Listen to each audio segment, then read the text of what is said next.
conclusion of the foot pursuit, we were able to take one of those suspects into custody. Our JSO Crime Gun Intelligence Center detectives responded to the scene. They were able to interview the suspect that we captured, and through their interviews and through the other investigative measures that they were able to take, they were able to identify the other 3 suspects that were outstanding. We were able to take those individuals into custody without any incident. The suspects in this case is Devontae Davis, 16 years old, Dominic Bullard, 15 years old, Richard Boyd, 13 years old, and Jacory Dukes, also 13 years old. During the investigation, we were able to recover 3 pistols and 1 rifle. We are still missing 3 additional pistols and 1 rifle. This is the first felony arrest for these juveniles.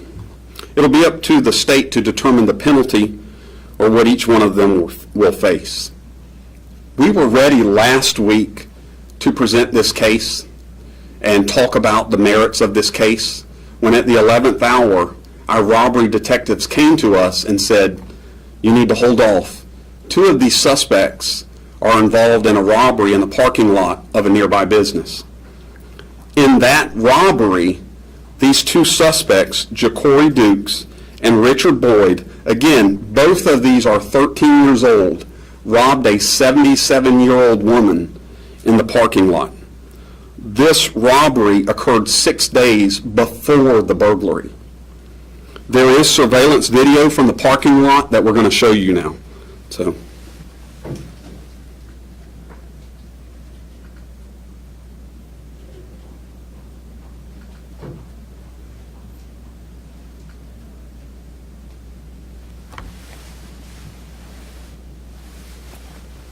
So you can see our victim.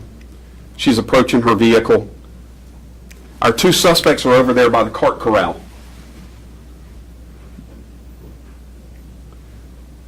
They're casing her out. Then they approach her, talk to her, there's an interaction, and then they stand there and continue to watch her.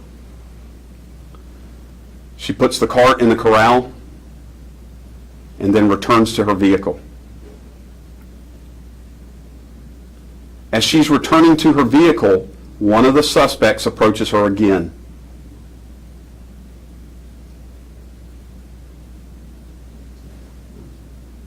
There's a brief conversation, and then he steals the keys to her car.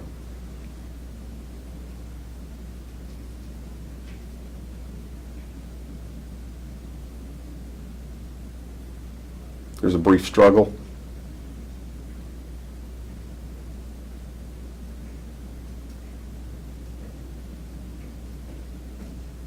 And both of our suspects run from the scene. There's additional surveillance video that we were able to use, or our detectives were able to use to further identify these individuals. Thankfully, our 77-year-old victim in this case was not harmed. Jacory and Richard have both been charged with robbery, sudden snatching. There's an old song that talks about being young, reckless, and bored. I think many of us can relate to that. But in this case, these juveniles are young, destructive, and dangerous. We continue to seek the community's help.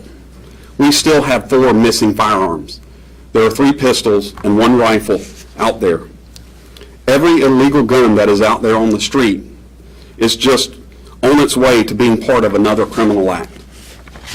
If anyone has additional information, we urge them to call our non-emergency number, 904-630-0500, or email jsocrimetips@jacksheriff.org. You can also call our First Coast Crime Stoppers partners at 1-866-845-TIPS. I also want to point out there's a reason we release the names and photos of these juvenile suspects. Florida law allows us to release this information when these individuals are arrested for felony charges. So in the last handful of days, that's why we've released this information, is because of the charges that these individuals are facing. I'd also like to reiterate, in the last few days, we've had several cases where our suspects are young people, teenagers. I have to reiterate to everyone listening, the police cannot be the only means of intervention in these children's lives. They have to be taught values, morals, and empathy for their fellow man. This is the only way to protect the next generation, to preserve the community that we live in. So with that, I'll take any questions. Yes, sir.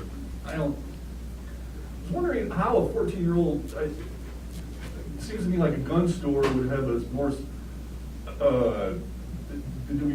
was it just a single door between the outside and these guns? How did a gun store, it seems like a 14-year-old would not be able to break into a gun store so easily. They worked on that door for quite a while. There's quite a few pry marks on the door.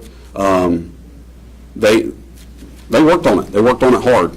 And, it didn't just pop open the first time they put the crowbar in there. Obviously, they've got a crowbar, so they're using a little bit of leverage, and that, increases that. But they were there a while. They were determined they were going to get in that business. And then, of the 4 guns that are missing, what kind of guns are they? So 3 of them are semi-automatic handguns. They're Glocks. And then we have 1 rifle, and I can get the particulars for that. Is it believed that they drove to the scene and then drove back? Was there someone who is of legal driving age in the car with them? So they walked the entire distance. They actually walked to the store earlier that day. So round trip, and they walked over 5 miles to see the store the first time and to return to the store that evening to break into the store. From your perspective, is there an uptick in crime involving children or teenagers, especially when it comes to gun violence? That's a great question. We are seeing that, obviously, in the last handful of cases that we've talked about. We have young adults, juveniles, kids, whatever you want to call them. But really, it's not that there's an uptick as much as, like I talked about, showcasing some of the great work, the great investigative work that's occurring, and that's really what it's been. We don't have control over the calls that we are dealt and the things that we have to deal with or see as police officers. But really, it's more about what we've, been showcasing and spotlighting, because that's the big cases. I mean, obviously, the triple murder yesterday and today's, this is a big case.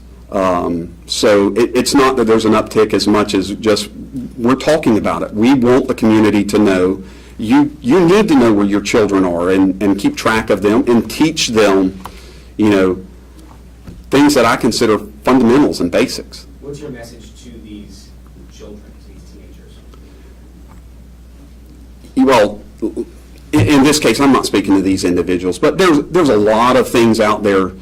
There's a lot of positive influences. There's a lot of constructive things out there that children can get involved in. We have the Police Athletic League, and there's other local sports events. There are mentors out there if you're looking for a positive influence in your life. And we often see these things are short-lived. If you're going to get involved in a criminal element, it's going to be short-lived. We talk about it all the time. Our murder numbers, the vast majority of the people that are involved in murder or the victim of murder are involved in illegal activity, whether it's because of guns, drugs, or other illicit. So, find a positive influence. There are people out there that want to see you succeed.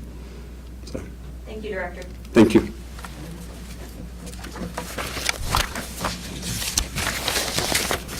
The arrest and booking reports and photos and video have been uploaded under trending topics. So if you click that link I sent with the media advisory, there might be a couple folders, so you might click the first one, and it might not all be in there.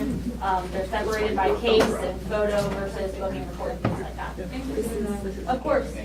I think electronics is a little easier. Yeah. I think that one day I handed everyone kind of like